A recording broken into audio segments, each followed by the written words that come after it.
본문의 말씀을 통하여서 우리에게 말씀하시는 하나님의 음성에 귀를 기울이며 깨닫는 그런 시간이 되었으면 좋겠습니다.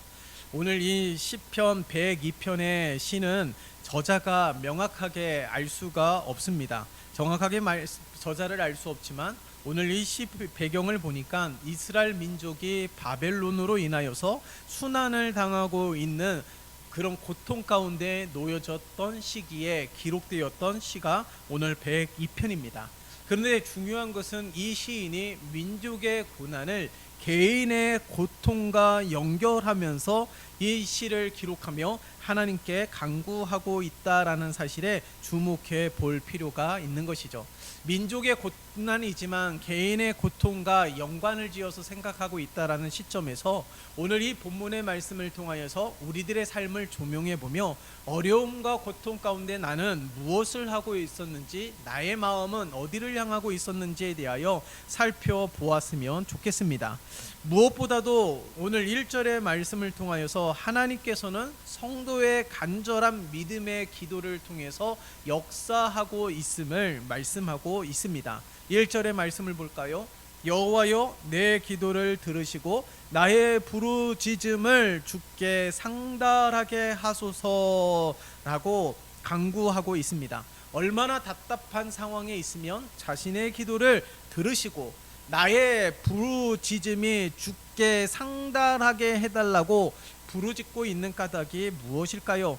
그만큼 현실적으로 어려운 상황 가운데 놓여 있는 상황이기 때문에 그런 것이죠. 내가 몸부림친다 하더라도 이 상황이 바뀌어질 것 같지 않은 절망적인 상황에 처해 있는 것이 아주 분명할 것입니다. 그런데 이런 상황 가운데서 이 시인은 기도하고 있다라는 사실입니다. 우리들의 삶도 그러하지 않습니까? 맑은 날도 있지만 흐린 날도 있고 그렇지 않은 날도 얼마나 많이 존재합니까? 그런데 수많은 날 가운데 우리가 기도한다 하더라도 뾰족한 수가 있겠느냐? 기도한다고 되겠느냐라는 회의적인 생각이 들 때도 상당히 많은 것이 사실입니다. 그런데 오늘 이 본문의 말씀을 통해서 우리에게 증거하고 있는 것이 무엇입니까? 바로 그러한 순간에 우리가 기도해야 된다라는 사실입니다. 성경을 보면은 우리에게 말씀하고 있는 수많은 말씀들이 있지만 그 가운데서 가장 우리에게 강하게 반복적으로 말씀하고 있는 것이 바로 기도에 대하여 말씀하고 있다라는 사실이에요. 그만큼 기도가 중요하다라는 것이죠. 예수를 믿는 성도들이라면 기도가 얼마나 중요한지를 알 수가 있습니다. 그러나 그 중요한 기도를 알지만 기도하는 자리에 기도하는 그 모습으로 나아가는 데 있어서 상당히 어려워하는 것이 바로 기도입니다. 그러함에도 불구하고 끊임없이 우리가 기도해야 되는 이유들을 우리들에게 오늘 말씀하고 있다라는 사실에 주목해 보아야 된다라는 사실이죠. 기도한다고 되겠어? 기도한다고 문제가 해결되겠어? 기도한다고 상황이 바뀌겠어? 라고 하지만 그러함에도 불구하고 기도해야 되는 이유가 왜일까요? 요한복음 14장 14절에서는 내 이름으로 무엇이든지 내게 구하면 내가 시행한다라고 약속하셨습니다. 우리가 기도하면 우리의 기도를 들으실 뿐만 아니라 어떻게 한다고요? 우리가 기도하는 대로 시행한다라고 약속하고 있다라는 사실을 알 수 있는 것이죠. 다시 말해서 우리가 기도하면 하나님은 응답하시겠다라는 아주 분명한 약속을 하고 있다라는 사실입니다. 그러함에도 불구하고 이 약속이 있음에도 불구하고 전지전능하신 하나님이 약속하고 있음에도 불구하고 우리는 기도하지 않고 있다라는 사실이에요. 우리가 기도하는 제목이 딱히 정해져 있는 것은 아니지 않습니까? 우리의 모든 삶을 하나님께 아뢰는 것입니다. 크고 작은 수많은 문제들을 하나님께 아뢰며 하나님의 응답을 간구하는 것이죠. 하나님께서는 전지전능하시고 돌들로도 아브라함의 자손을 만들 수 있는 분이라고 하셨습니다. 하나님은 사람이 부족한 것이 아닙니다. 하나님 필요한 사람을 부르셔서 하나님의 뜻을 이룰 수도 있습니다. 하나님은 혼자서도 모든 것을 하실 수 있는 분이시죠. 그러함에도 불구하고 하나님께서는 항상 사람을 통해서 역사하시고 하나님은 항상 우리의 기도를 통하여서 움직이시는 것을 볼 수가 있어요. 무엇을 나타냅니까? 하나님은 혼자 하실 수도 있고 모든 것을 하실 수 있음에도 불구하고 분명한 것은 하나님의 거룩한 백성인 성도의 기도를 통해서 일하시기를 기뻐하시는 분이심을 우리에게 말씀하고 있는 것이죠. 하나님은 우리의 머리털까지 세신 바 되신다고 하셨습니다. 우리의 마음을 누구보다도, 아니 나보다도 더 잘 알고 계시는 분이 하나님이시죠. 무엇이 필요한지, 이 문제 가운데 해결 방법은 어떻게 해야 되는지 하나님은 더 잘 알고 계십니다. 그러함에도 불구하고 하나님이 알아서 척척 해주시는 것이 아니라 우리의 기도를 통하여서 하나님은 그 장애물을 뛰어넘게도 하시며 그 장애물, 홍해와 같은 장애물을 가르시는 하나님의 역사를 볼 수가 있는 것입니다. 다시 말해서 하나님은 기도하기를 원하시는 것이죠. 하나님은 우리가 하나님을 의지하기를 원하고 계시는 것입니다. 불가능하다라는 절망적인 상황 가운데서도 하나님을 의지하면서 신뢰하면서 그렇게 믿음으로 이겨나가기를 원하고 계시는 것이죠. 그렇기 때문에 우리에게 늘 기도에 대하여 강구하고 있는 것입니다. 여러분, 우리의 저마다의 인생에 수많은 굴곡이 있지 않습니까? 수많은 인생을 살아가면서 아무리 부유한 자라 할지라도 저마다 인생에 굴곡이 있습니다. 크고 작은 어려움이 있는 것이 모두의 인생일 것이에요. 그러나 우리가 오늘 새벽에서도 말씀하고 있듯이 악인의 형통, 그들이 승리의 계가를 부르지만은 그 승리가 영원하지 않음을 말씀하고 있지 않습니까? 마찬가지입니다. 자신의 부가, 자신의 건강이 영원할 것이다라고 자신만만해하는 사람이 누가 있겠습니까?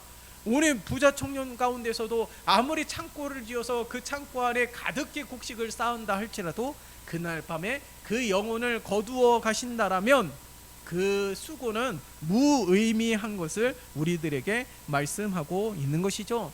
영원한 것은 없습니다. 그러하기에 인생에 수많은 굴곡이 있는 모두의 인생 가운데 불안하고 영원하지 않기 때문에 하나님을 의지하고 하나님을 찾는 인생이 되어야 됨을 우리에게 말씀하고 있는 것이죠. 전지전능하신 하나님은 우리의 모든 문제를 우리를 통해서 우리와 함께 이겨나가기를 원하시는 분이심을 우리는 기억해야 되는 것입니다. 어려움이 있으니까 하나님이시니까 내 어려움을 하나님께서 알아서 해결해 주시고 알아서 길을 열어주셔야지, 그것은 하나님이 아닙니다. 하나님은 우리의 인생 가운데서 모든 것을 주장하실 수 있는 분이시지만, 모든 것을 베풀 수 있는 분이시지만 하나님은 그렇게 하지 않으십니다. 우리의 기도를 통하여서, 우리의 믿음을 통하여서, 우리의 순종을 통하여서 하나님의 일들을 펼쳐 가시는 것을 오늘 말씀을 통하여서도 우리에게 증거하고 있는 것이죠. 그렇기 때문에 우리가 오늘 1절의 말씀을 통하여서 분명히 기억해야 될 것이 무엇입니까? 하나님은 우리의 모든 것을 해결해 주실 수 있는 전지전능함을 가지고 있는 분이시기도 하지만 하나님은 우리와 함께 이 문제를 풀어가기를 원하시고 우리와 함께 이 문제를 이겨나가기를 원하시고 우리와 함께 하나님의 역사를 펼쳐가기를 원하시는 것을 다시 한번 기억하며 어떤 상황 속에서도 하나님을 의지하는 우리 모두가 되시기를 예수님의 이름으로 축원합니다. 그리고 2절의 말씀을 보세요. 2절의 말씀을 보니까 나의 괴로운 날에 주의 얼굴을 내게서 숨기지 마소서, 주의 길을 내게 기울이사 내가 부르짖는 날에 속히 내게 응답하소서라고 말씀하고 있습니다. 오늘 여기에서 보면은 우리가 주목해야 되는 것은 오늘 이 시인이 괴로운 날과 내가 부르짖는 날, 이 상반되는 의미를 부여하고 있다라는 사실에 주목해 볼 필요가 있습니다. 오늘 이 시인에게 있어서 우리가 주목하면서 도전을 받아야 되는 것은 이 시인에게 있어서 괴로운 날은 어떤 날이냐? 부르짖는 날이라는 사실이에요. 그러니까 괴로운 날은 기도하는 날이라는 겁니다. 그러니까 괴로운 일이 있을 때 기도하는 날, 괴로운 일이 있을 때 하나님을 의지하고 하나님께 간구하는 날로 여기면서 오히려 이 어려움을 믿음으로 이겨나기 위하여 힘썼던 한 믿음의 소유자가 이 시인이라는 사실을 우리에게 증거하고 있습니다. 여러분, 어려움이 있을 때 기도하는 거 정말 쉽지 않습니다. 그러함에도 불구하고 괴로움이 있는 날, 어려운 날, 기도하는 날로 정하면서 늘 하나님 앞에 자신의 마음을 쏟아내는 그런 시인의 믿음이 오늘날 우리의 믿음이 되어야 될 줄 믿습니다. 그렇기 때문에 여러분, 우리가 이 고난을 피해갈 수 없고 고난이 없는 자도 없지만 우리가 이 고난을 허락하시는 하나님의 그 기쁘신 뜻을 헤아려야 될 것이에요. 이 고난이 없다라면 하나님께 매달리고, 이 고난이 없다라면 하나님께 기도하는 자들도 현저히 줄어들게 될 것이에요. 이 고난이 있기 때문에 하나님을 더욱더 의지하는 것 아니겠습니까? 그렇기 때문에 하나님께서는 때로는 우리에게 이 고난을 허락해 주시는 것이고, 현재 작은 믿음조차, 작은 믿음이라도 이 어려움 가운데 늘 하나님을 의지하고 찾으며 어려움이 있을 때 기도하는 날로 정하면서 하나님의 은혜를 누려야 될 것입니다. 그렇기 때문에 우리 수많은 하나님의 사람들이, 창세기부터 요한계시록까지 증거하고 있는 수많은 하나님의 사람들이 어려움 가운데 그 어려움을 어떻게 극복하였는지, 그리고 하나님을 의지할 때, 기도할 때 어떠한 은혜가 펼쳐졌는지를 우리는 다시금 기억해야 되는 것이죠. 다윗이 그랬습니다. 요셉이 그랬습니다. 욥이 그랬고, 히스기야도 그랬고, 다니엘 같은 자들도 그 어려움 가운데 이렇게 하나님 앞에 늘 습관적으로 기도하면서 수많은 역사가 펼쳐졌다라는 사실을 기억하는 우리 모두가 되었으면 좋겠습니다. 그래서 괴로운 날은 기도하는 날, 문제가 있으면 기도하는 날, 어려움이 있으면, 막히는 문제가 있으면, 답답하면 기도하며 하나님께 아뢰며 하나님의 도움을 간구하는 우리 모두가 되어야 될 줄 믿습니다. 바로 그러한 은혜가 우리 모두가 되시기를 예수님의 이름으로 축원합니다. 오늘 이 시인을 보면 특별히 4절과 5절을 보겠습니다. 내가 음식 먹기도 잊었으므로 내 마음이 풀같이 시들고 말라버렸사오며 나의 탄식 소리로 말미암아 나의 살이 뼈에 붙었나이다 라고 증거하고 있습니다. 이 시인이 얼마나 고통스러웠으면 음식 먹는 것도 잊었다, 다시 말해서 입맛이 떨어졌다라는 것이죠. 먹을 생각을 못하고 있다라는 겁니다. 그만큼 근심과 고통이 너무 극에 달았기 때문에 라는 것입니다. 오늘 여기 4절과 5절의 말씀을 보면은, 4절과 5절의 말씀을 보면은 얼마나 음식을 먹지 않으면 살이 뼈에 붙었을 정도로 그만큼 이 육체적 연약한 가운데 머물러 있는 모습을 볼 수가 있는 것이죠. 음식이라 하는 것은 무엇입니까? 최소한의 생명을 위한 그런 그 영양분 섭취 아니겠어요? 그러함에도 불구하고 그것을 먹는 것을 잊을 정도로 근심과 걱정이 아주 심각한 수준에 이르렀다라는 사실을 알 수가 있는 것이죠. 그런데 이런 극심한 이 고통을 겪고 있는 상황 가운데 있는 시인이지만 어떻게 해요? 바로 이 믿음으로 이겨나가기 위하여 힘쓰고 있다라는 사실입니다. 우리 주님께서는 요한복음 14장을 통하여서 아주 분명하게 말씀하고 있습니다. 너희는 마음에 근심하지 말라, 하나님을 믿으니 또 나를 믿으라라고 말씀하고 있습니다. 어떠한 것으로도 아주 분명하게 뭔가 대상을 정해놓은 것이 아니에요. 목적어가 있는 것이 아닙니다. 그러함에도 불구하고 어떠한 일이든지 근심하지 말라라고 말씀하고 있는 것이죠. 왜 그럴까요? 여러분, 과학적으로도 의학적으로도 증명이 된 거 아니겠습니까? 내 마음이 평안하지 아니하고 근심 가운데 있으면 잠도 오지 않아요. 입맛도 예전 건강한 상태보다 못합니다. 이 근심이 있으면 내 육체적으로도 정신적으로도 마음적으로도 약해지는 것이 당연한 것이에요. 건강이 상해지는 것이 당연한 것입니다.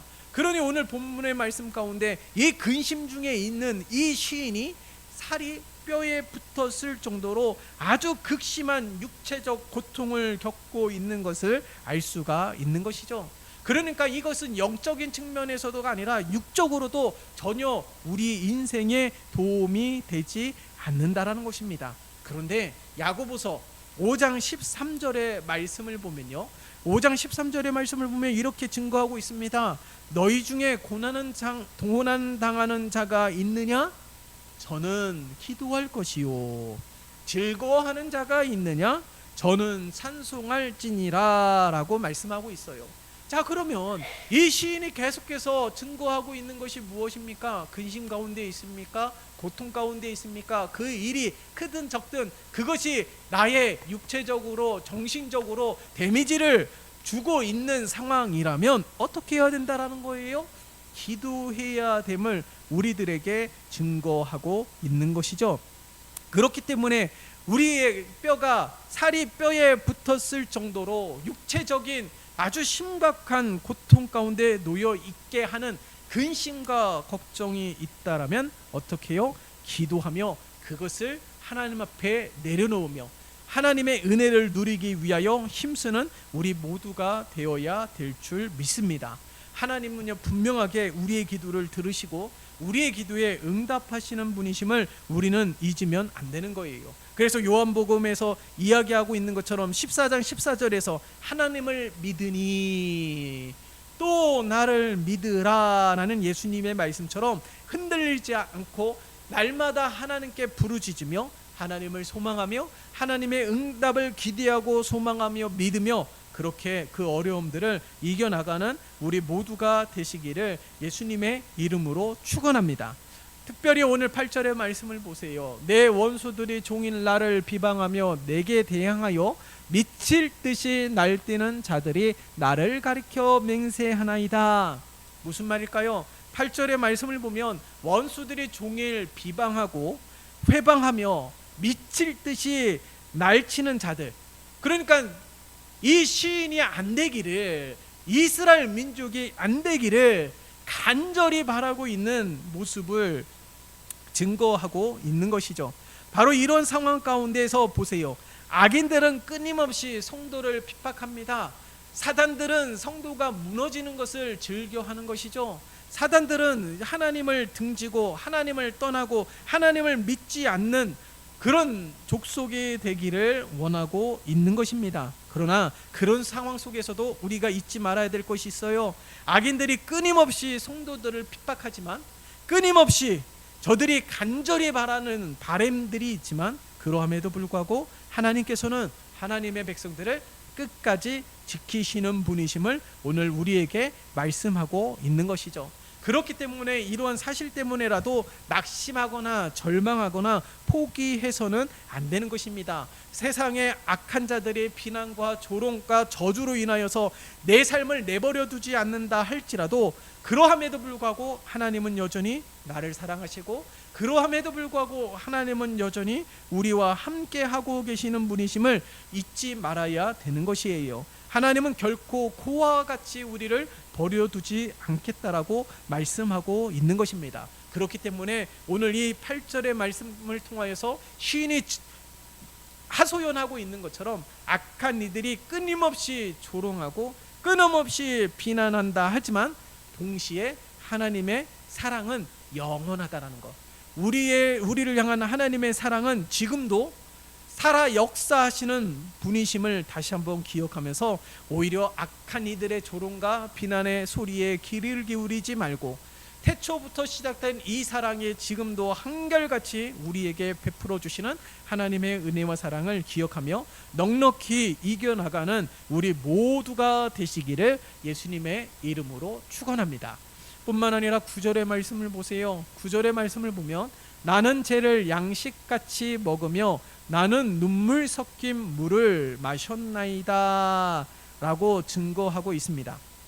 오늘 이 시인이 왜 이런 고통을 당하는지, 이런 모욕을 당하는지, 이런 비난을 당하는지, 이런 조롱을 당하는지에 대하여 아주 명확하게 진단하고 있는 것을 우리는 주목해 보아야 되는 것이죠. 그래서 보세요. 10절 주의 분노와 진노로 말미암음이라 주께서 나를 들어서 던지셨나이다 라고 말하고 있어요. 원수들이 왜 종일 비난합니까? 왜 원수들이 종일 저주합니까? 안 되기를 간절히 바라고 있는 그런 모습들로 인하여 낙심하고 절망하게 되는데 이것이 무언가 연결시키고 있다고요? 그 원수들을 향한 미움과 분노와 그런 것들로만, 원망과 불평으로만 가득한 것이 아니라 10절의 말씀을 보면 주의 분노와 진노로 말미암음이라 라고 말씀하고 있습니다. 자신이 고통당하는 것이 내가 하나님 앞에 온전히 서지 못했다라는 영적인 진단을 내리고 있다라는 사실을 증거하고 있는 것이죠. 여러분, 이 시인의 진단이 너무하다라고 여기십니까? 우리가 이 여리고의 말씀을 통하여서 여호수아의 말씀을 통하여서 7장에 보면은 아이성의 전쟁에서 한번 대패하게 됩니다. 여리고를 정복하였던 이스라엘 군대가 아이성의 전쟁에서 대패하게 되는 이유가 무엇이었습니까? 하나님의 말씀에 순종하지 않았기 때문에 라는 사실을 알 수가 있는 것이죠. 하나님의 말씀에 순종하지 않은 죄악으로 인하여 안일함 때문에 결국에 아이성 전쟁에서 패하게 되었다라는 사실을 알 수가 있는 것입니다. 자, 그렇다면 오늘 이 시인이 진단하고 하는 이런 모습들이 결코 무모한 것이 아님을 알아야 된다라는 사실이죠. 물론 우리가 원하지 않는 어려움을 당하기도 합니다. 요처럼 생각하지도 않은 어려움을 당하기도 해요. 나는 믿음으로 살았고 말씀에 순종하였고 하나님을 예배하기를 기뻐하였고 그 축제 가운데서도 자신과 자녀들의 죄악을 위하여 하나님 앞에 이 제사를 드리는 그런 욥의 신실함을 볼 수 있지 않습니까? 그러함에도 불구하고 제 어려움을 당하는 그런 모습들을 이해할 수 없습니다. 그러함에도 불구하고 오늘 이 시인이 이렇게 진단하고 있다는 사실을 우리는 가벼이 여겨서는 안 되는 거예요. 우리들이 원하지 않는 어려움을 당한다 할지라도, 나는 잘못이 없다 할지라도 한 번쯤은 하나님 앞에 우리가 온전히 서기 위하여 힘써야 되는 것이죠. 내가 하나님의 말씀을 가벼이 들은 것은 아닌지 예수 그리스도의 마음을 품고 긍휼을 여기는 마음으로 행해야 되지만 그렇지 아니하고 오히려 미움이, 오히려 시기와 질투로 가득한 우리의 모습은 아니었는지를 우리가 한 번쯤 살펴보아야 되는 것입니다. 어느 누구든지 많이 배웠든지 그렇지 않든지 온전한 인간은 아무도 없습니다.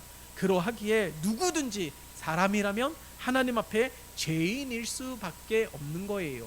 그러니 우리는 늘 하나님의 긍휼함 가운데 거해야 되고 하나님의 긍휼과 자비를 구하는 자들이 되어야 되는 것입니다. 그렇기 때문에 우리 모두가 하나님 앞에서 우리의 삶을 다시금 점검하면서 하나님 앞에 온전히 서기 위하여 힘쓰는 우리 모두가 되시기를 예수님의 이름으로 축원합니다. 자, 그러면 12절의 말씀을 보세요. 여호와여 주는 영원히 계시고 주에 대한 기억은 대대에 이르리다 라고 말씀하고 있습니다. 자, 오늘 이 성도에게 여러 가지 죄들이 많이 있지만 오늘 이 말씀을 통하여서 우리에게 증거하고 있는 것이 무엇일까요? 우리에게는 죄는 수없이 많습니다. 내가 아는 죄도 있고 내가 모르는 죄들로 얼마나 가득한 삶 가운데 머물러 있을까요? 온전히 이 죄만으로 하나님의 심판을 받으면서 천국이냐 지옥이냐 라는 것을 결정한다라면은 누구든지 천국에 들어가는 자가 아주 극히 적을 것입니다. 전무하다라고 보여질 수도 있습니다. 우리가 하나님의 구원의 은혜를 누는 것은 전적인 하나님의 은혜인 것이죠.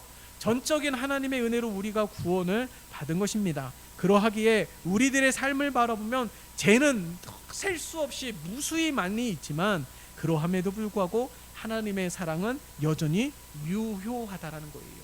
내가 죄 가운데 머물러 있다 할지라도 이스라엘 민족이 이방 민족의 바벨론의 손에 멸망하고 나라가 멸망하게 되고 백성들은 포로 생활을 하게 되는 하나님의 극심한 심판 가운데 놓여 있다 할지라도 하나님의 사랑이 끊어진 것이 절대 아니지 않습니까? 하나님의 사랑은 여전히 유효한 것입니다. 하나님의 정의와 공의로 인하여서 심판을 당하였지만 하나님께서는 다시금 70년 이후에 포로 생활을 그치고 고향으로 돌아오게 하실 하나님의 회복에 대하여 말씀하고 있다라는 사실이에요. 하나님께서 그렇게 심판하신 것은 미워하시고 저들을 완전히 멸하시며 하나님의 역사에서 마침표를 찍게 하기 위한 것이 절대 아니었습니다. 저들이 깨닫고 돌이키게 주시기 위한 하나님의 은혜였던 것이죠. 그래서 우리의 삶 가운데서도 제가 무수히 셀 수 없을 정도로 많이 있지만 하나님의 사랑은 여전히 우리를 향하고 있다라는 사실입니다. 그래서 끊임없이 우리에게 기회를 주시는 것이죠. 끊임없이 우리에게 기회를 주시는 것입니다. 이 세상이 사회가 악하여서 하나님이 당장 다시금 오셔야 되는 상황이라 할지라도 그 시간을 우리가 알 수 없는 시간 속에 두신 까닭이 무엇일까요? 끊임없이 우리를 돌이키게 하시기 위해서, 끊임없이 하나님 품으로 되돌아오게 하시기 위해서라는 사실을 우리는 기억해야 될 것입니다. 아무리 내가 죄를 지었다 할지라도 하나님이 선택하신 것은 물리시는 분이 아니에요. 하나님의 구원을 폐기시키시는 분도 아닙니다. 하나님의 사랑은 변함이 없는 것이죠. 하나님의 사랑은 변함이 없지만 우리가 그 하나님의 사랑을 포기하는 그런 모습은 없어야 될 것입니다. 그래서 날마다 하나님의 이 은혜와 사랑을 기억하면서 하나님의 은혜로 날마다 감사하며 감격하는 우리 모두가 되시기를 예수님의 이름으로 축원합니다. 자, 그렇다면 13절의 말씀, 주께서 일어나사 시온을 긍휼히 여기시리니 지금은 그에게 은혜를 베푸실 때라 정한 기한이 다가옴이니이다. 정한 기한이 다가오고 있다라는 사실이에요. 오늘 이 시인이 어려움 속에서도, 오늘 이 시인이 자신의 수많은 제약 가운데서도 날마다 하나님을 기억하고 있는 것이 무엇입니까? 분별하고 인내하고 믿음을 지키기 위해서 힘썼던 까닭이 무엇입니까? 하나님의 때가 다가오고 있다라는 것을 인지하고 있다라는 사실입니다. 자신의 마지막이 다가오고 있다라는 사실을 인지하면서 끝까지 믿음으로 승리하기 위하여 몸부림치고 있는 이 시인의 모습을 우리는 기억해야 되는 것이죠. 여러분, 우리 시인의 모습을 우리가 기억해야 될 것이에요. 그래서 우리가 날마다 하나님의 때가 천하의 범사의 기한이 있고 또한 모든 목적이 이룰 때가 있다라고 전도서 기자는 우리에게 말씀하고 있지 않습니까? 그래서 청년의 때에 하나님을 기억하라고 분명하게 우리에게 증거하고 있는 것입니다. 세상에는 때가 있습니다. 기한이 있습니다. 그러하기에 하나님의 때를 분별하면서 인내하면서 그 때를 준비하는 지혜로운 자가 되어야 되는 것이죠. 앞서서 말씀드렸습니다. 오늘 이 시편 102편의 배경이 이스라엘 민족이 바벨론의 이 핍박으로 인하여 순환당하고 있는 때에 지었던 시라는 사실을 분명히 증거하고 있는 것이죠. 마치 이 고통이 끝나지 않은 것처럼, 이미 나라는 멸망하였음에도 불구하고 고통이 끝나지 않은 것처럼 느꼈을 때에도 하나님의 때를 기억하면서 하나님 앞에 온전히 서기 위하여 몸부림치고 이 고통을 하나님 앞에 기도하며 이겨나가고 하나님께서 긍휼을 베풀어 주시기를 간구하고 있는 이 시인의 믿음이 오늘날 우리의 믿음이 되어야 될 줄 믿습니다. 우리가 날마다 은혜 가운데 거하고 있을 때는 누구나 다 잘할 수 있는 거예요. 그러나 오늘 2절에서 증거하고 있는 것처럼 괴로운 날은 하나님께 부르짖는 날로 정하면서 이 시인이 믿음을 지켰던 것처럼 우리의 삶 가운데서도 내 마음이 상심되는 일들, 그것이 어떠한 문제로 어떠한 일로 그런 일들이 펼쳐진다 할지라도 오늘 이 시인처럼 생각했으면 좋겠습니다. 어려움이 있다면, 괴로운 날이 있다라면, 근심 중에 있다라면 그날은 기도하는 날, 그날은 하나님을 찾는 날, 하나님께 나아가는 날로 여기면서 우리가 날마다 믿음으로 살아가게 될 때에 하나님의 때를 분별하고 인내하면서 결국에는 믿음으로 승리하는 삶이 될 수 있음을 우리에게 증거하고 있는 것이죠. 그래서 오늘 이 시인의 믿음을 도전 삼아 오늘날 우리의 삶 가운데 인생의 수많은 굴곡이 있고 크고 작은 어려움을 겪는 우리 모든 성도들이 오늘 이 시인과 같은 믿음을 소유하여서 하나님의 은혜를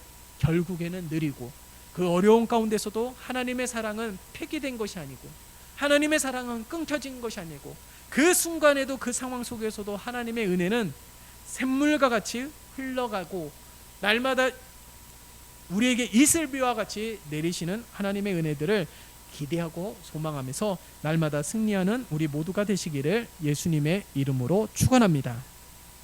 살아계신 하나님 아버지, 감사합니다. 오늘 우리 교회와 성도들이 이 시인과 같은 믿음의 주인공이 되기를 원합니다. 근심 가운데 있을 때 그날이 바로 기도하는 날임을 알게 도와주시기를 원합니다. 하나님을 원망하는 것을 그치고 사람을 원망하는 것을 그치고 하나님 앞에 선 우리의 모습을 점검하면서 겸손함으로 무장한 우리 모두가 되어질 수 있도록 은혜를 베풀어 주시옵소서. 오늘 우리에게 말씀하신 것처럼 하나님 앞에 기도하게 될 때에 우리의 기도를 들으시고 우리의 기도에 응답하시는 것이 하나님의 약속인 것을 기억하며 날마다 인내하고 분별하며 믿음으로 승리하기 위하여 힘쓰고 애쓰는 우리 모두가 되게 축복하여 주시옵소서. 예수 그리스도의 이름으로 기도드리옵나이다. 아멘.